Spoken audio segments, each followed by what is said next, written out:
Hello, my name is Bishop Dr. Samuel Noy Mensah, the chairman of the Board of Trustees of Full Gospel Church International.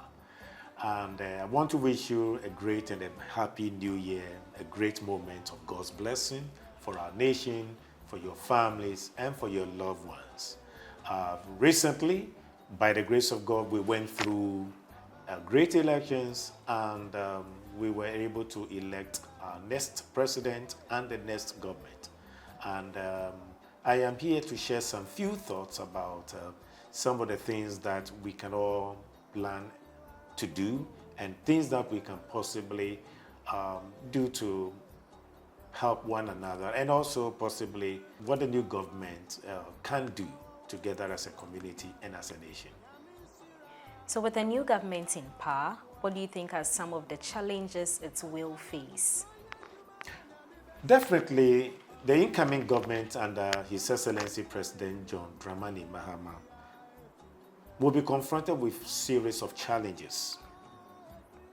I am saying this because the kind of challenges the new government is going to be confronted with, number one will be the economic challenges, the huge debt that has confronted our country. And we are told that perhaps it's going to take more than 10 years to 15 years to manage this debt. The haircut, the bond that has been, people have been affected by their bonds. And so these are some of the great difficult challenges that we will be confronted with. Number two major challenge I see has to do with youth unemployment. And though there was this one district, one factory, it didn't probably solve the problems of unemployment. And the youth are dissatisfied. Huge unemployment on the list would definitely become a major challenge. Environmental issues will definitely be on the plate. The Galamsey issue, which actually we witnessed during the period of the elections, definitely is something that is of a great concern for all of us, especially the water bodies have been destroyed. It's an existential threat to our survival. So definitely that is a major, major challenge. The fourth challenge that I can foresee is infrastructure and public projects. You know, the possibility whether it will be continued or not is a major thing for which the new government will have to be confronted with. And of course, this cathedral issue is also definitely going to be a major challenge. What is going to happen to that cathedral?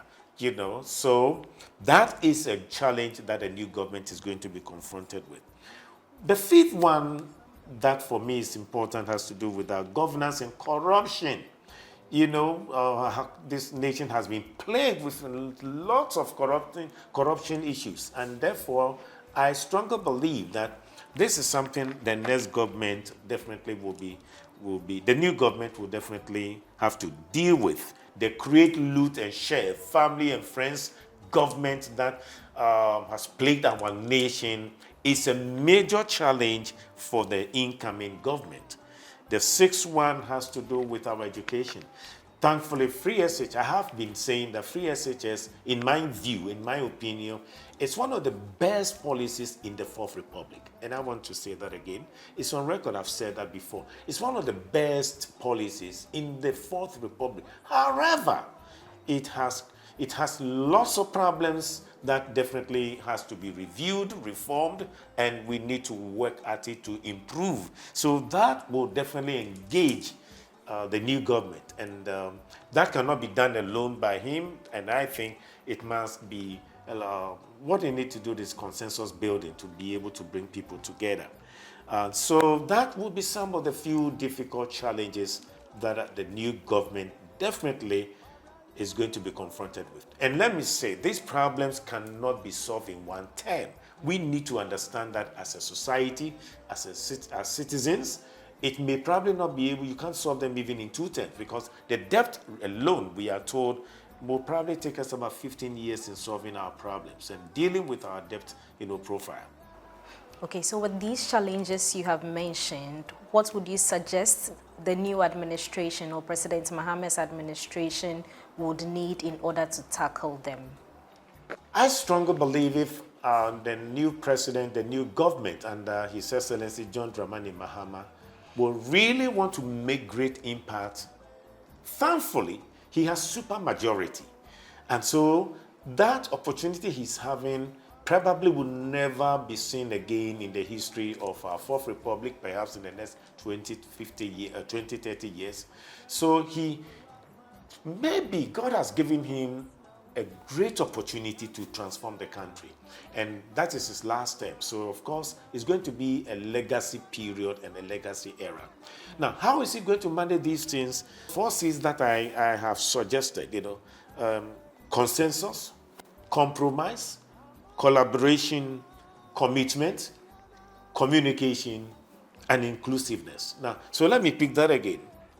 If the next government has to really solve some of these huge problems and get the citizens buy-in and carry the citizens along, then the government must be concerned about, one, consensus building, compromise, collaboration, communication, commitment, and inclusivity or inclusiveness. That must be one of the things that I think the government must be concerned. And let me probably break it down one by one.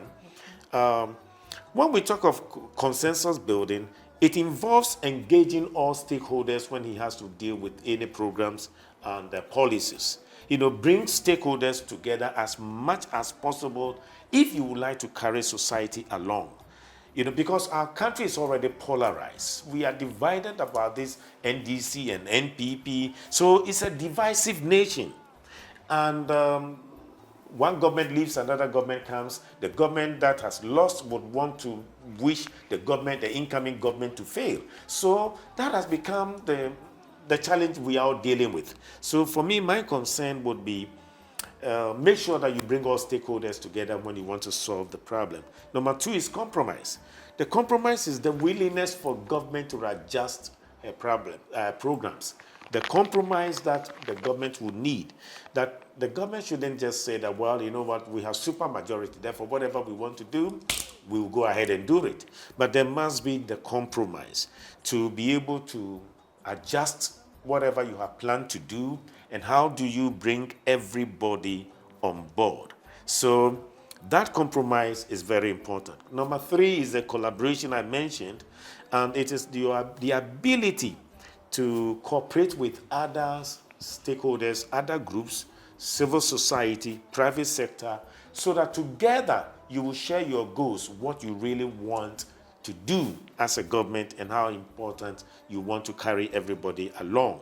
So, especially when it comes to this Galamsey issue, okay, and the free SHS, collaboration is very important and consensus building is very important so that we will be able to solve it. And listen, there's one simple principle that this government, when they practice these principles, will help is that what people help create, they help sustain and they help protect. Let me say that again.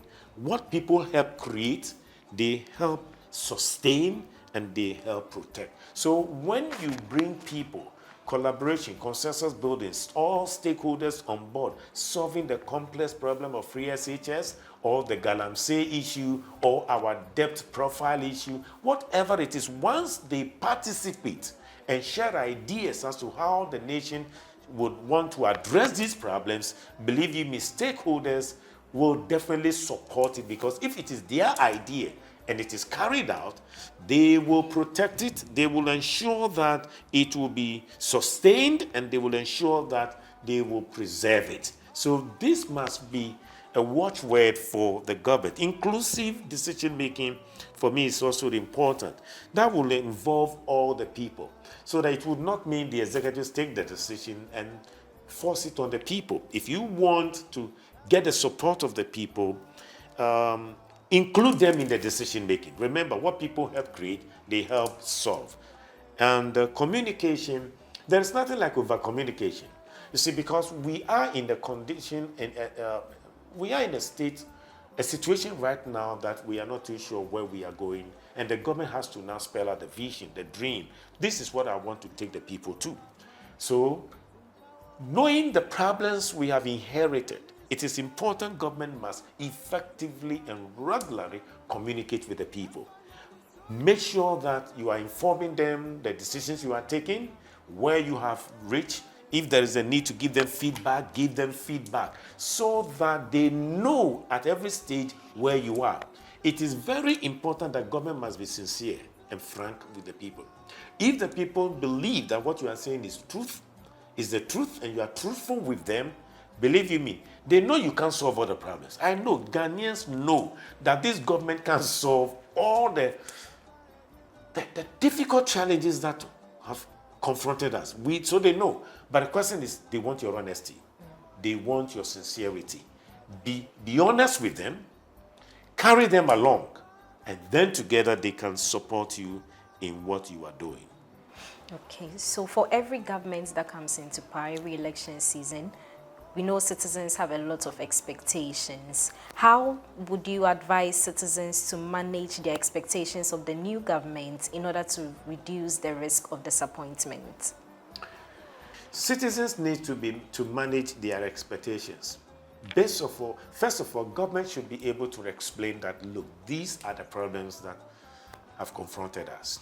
Together, we are going to solve the problem. It will not take government alone to solve the problem.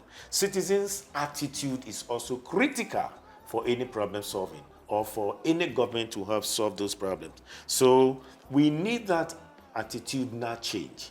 Unfortunately, there's no national values that drives us. So possibly government should also find a way to craft national values that will guide us, which will lead to attitudinal change. So how would citizens, what would be expected of citizens?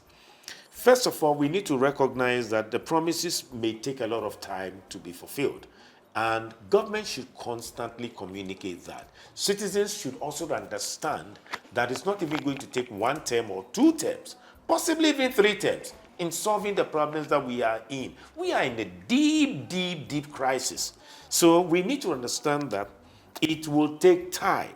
Number 2, we need also to understand that government may have constraints. Now has signed up programs with IMF, and therefore they will not be able to do most of the things that they would like to do. However, government may have the goodwill of the IMF and probably other external bodies to be able to help.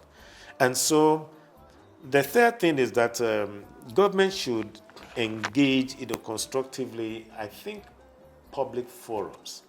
What I would consider town halls, community public forums. Meet the people at community levels. Perhaps use the MCEs and the DCEs to organize community programs.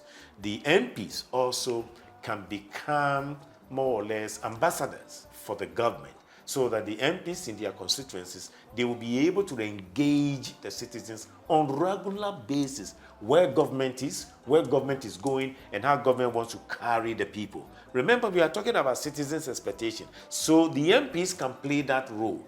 Now, those MPs who probably lost the elections and they are not, I'm talking of the ruling government MPs who probably lost elections and they are not technically MPs, they can become shadow MPs.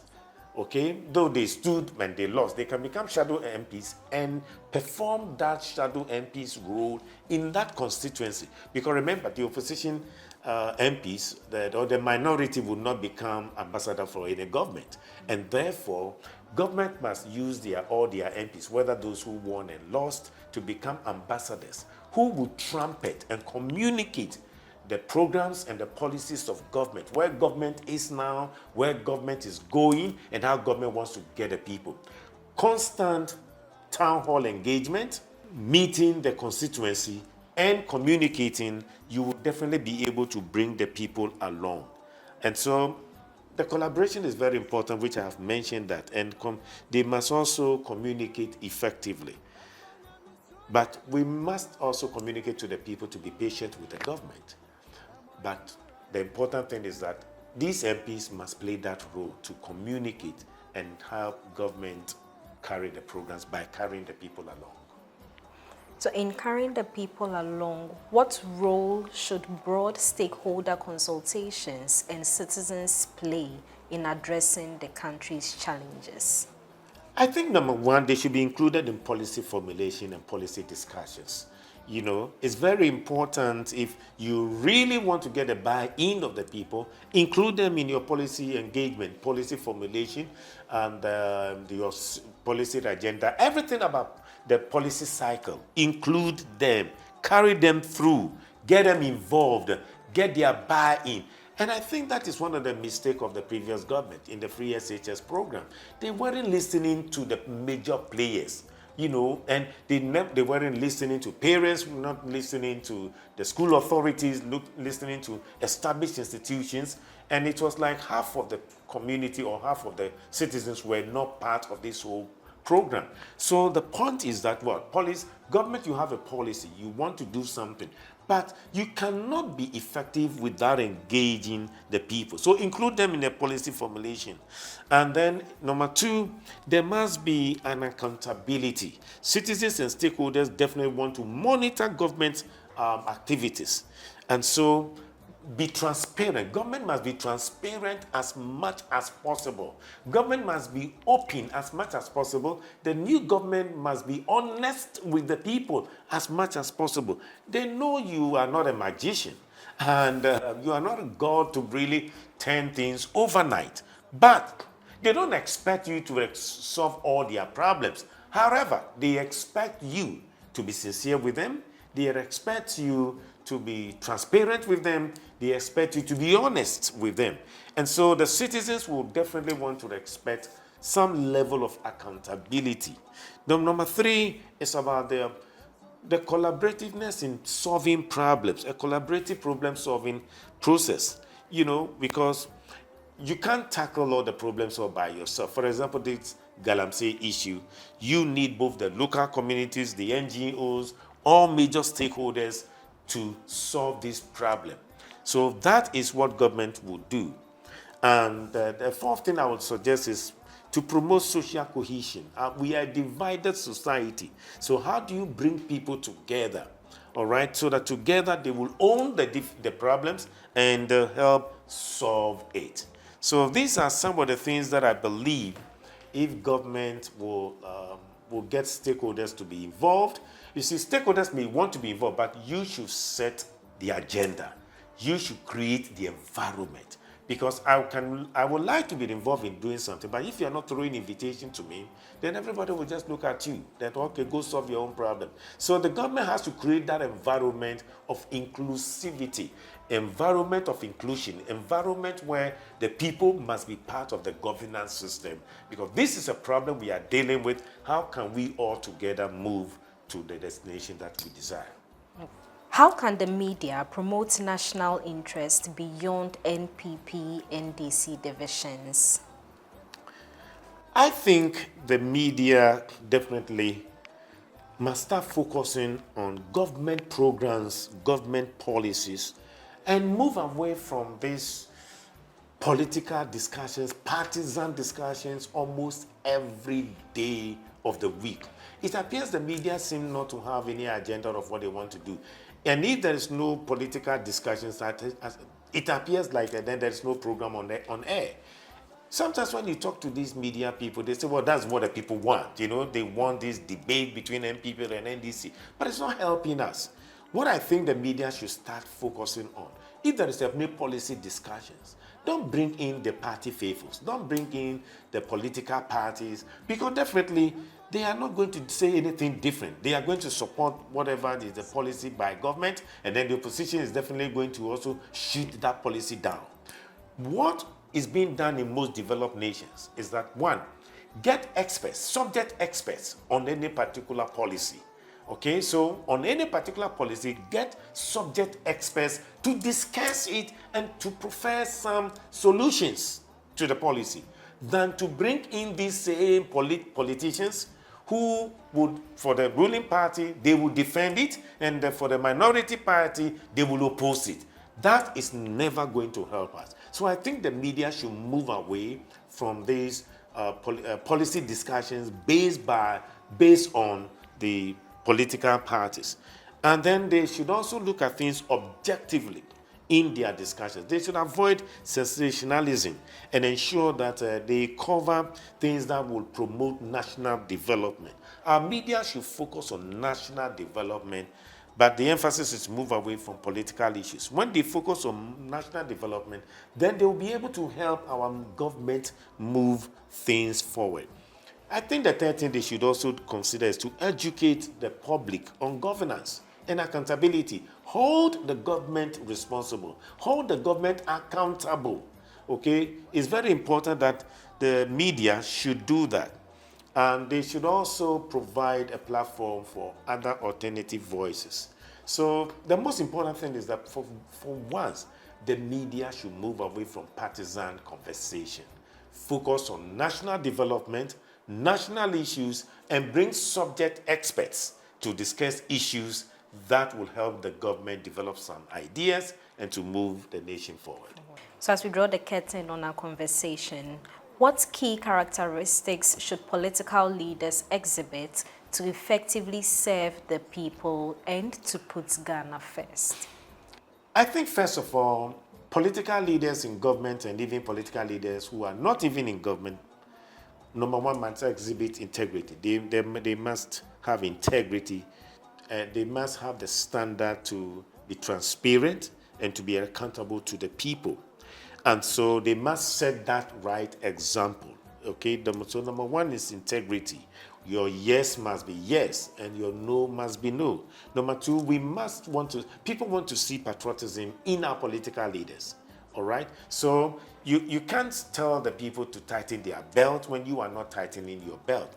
They need to see patriotism among our political leaders. Do they have love for country or love for themselves?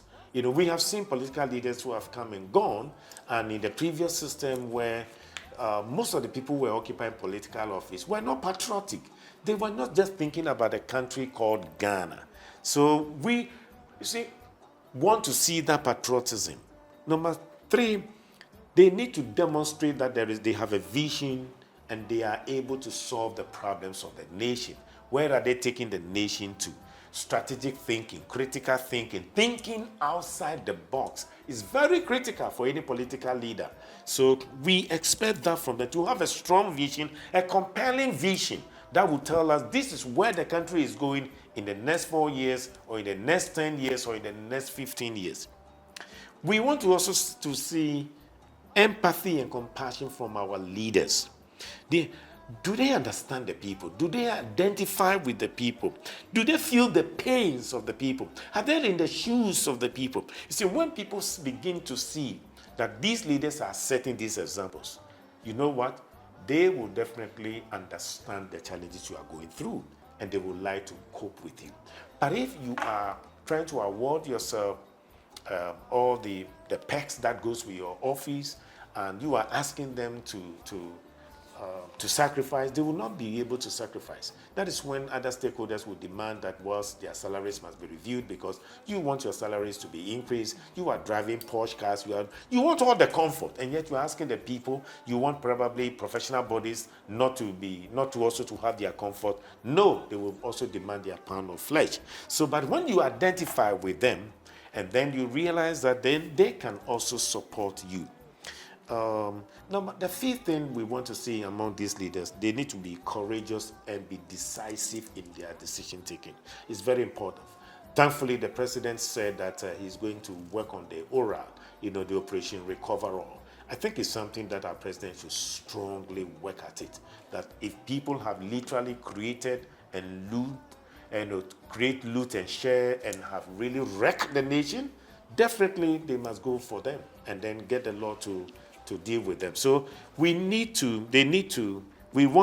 people definitely would expect that from our political leaders. They need to be courageous and take decisions that will really drive. You see, leaders take very difficult decisions, and leaders take painful decisions. Remember, leaders also solve problems, all right? So that is one of the things we'll advise that I always say that leaders have two best friends. The first best friend of a leader is vision, and the second best friend of a leader is problem solving. So we expect them to solve problems. They should not come and tell us, this is the problem we have, this is the problem we have. Yes, of course, we all know the problem we have. But now, what are the possible solutions to the problem? One of the things that I would like to share with our leaders is this: to see, when in leadership you take responsibility or you take office from another predecessor, The first year, you can hold your predecessor responsible for the problems you have inherited. The textbooks suggest that. Experts suggest that in your first year, you can hold the previous government responsible or the previous administration responsible in any leadership institution, whether i.e. you are managing director of a company, and then in your first year, you can hold your previous management and chief executive responsible for the problems you have inherited. But beyond 1 year, the problem is now yours to fix. So we wouldn't expect the new government that in their second year, they will still be blaming the Akufo-Addo government for the problem. In the third year, they are still blaming the Akufo-Addo government for the problem. No, leaders don't do that. Though we saw the Akufo-Addo government doing that, and even in their 6th year, 7th year, they were still blaming John Mahamed's government for the problems they are dealing with. And that is not acceptable in leadership. After 1 year, you own the problem. The problem is yours to fix. So our political leaders must understand that they must take ownership of the problem and they must drive it. That is what we expect people to do. That is what people expect from them. Humility is very important. They must begin to see humility being displayed. It's not that put on the apron of arrogance and disrespect for the people. Definitely, they wouldn't support you.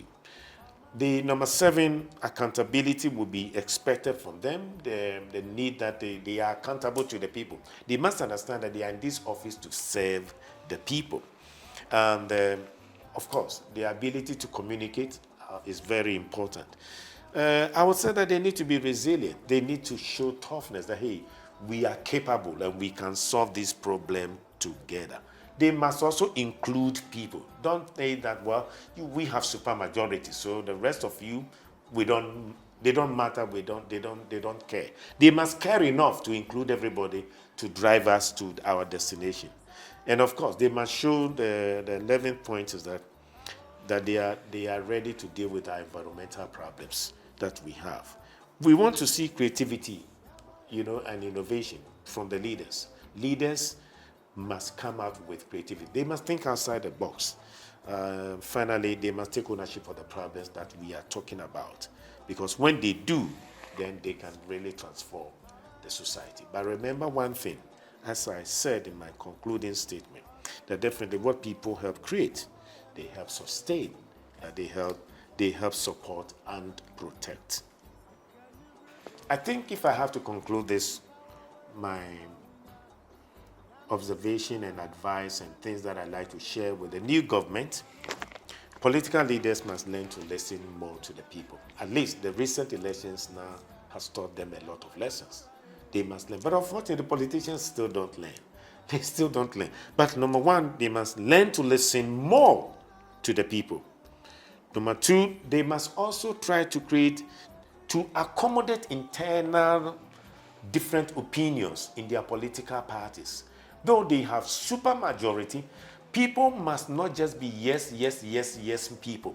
When you think that, well, you have a different opinion about what your government is saying, doing, be bold and share that. And then government or the political party authorities must also listen to different opinions, even within their political community.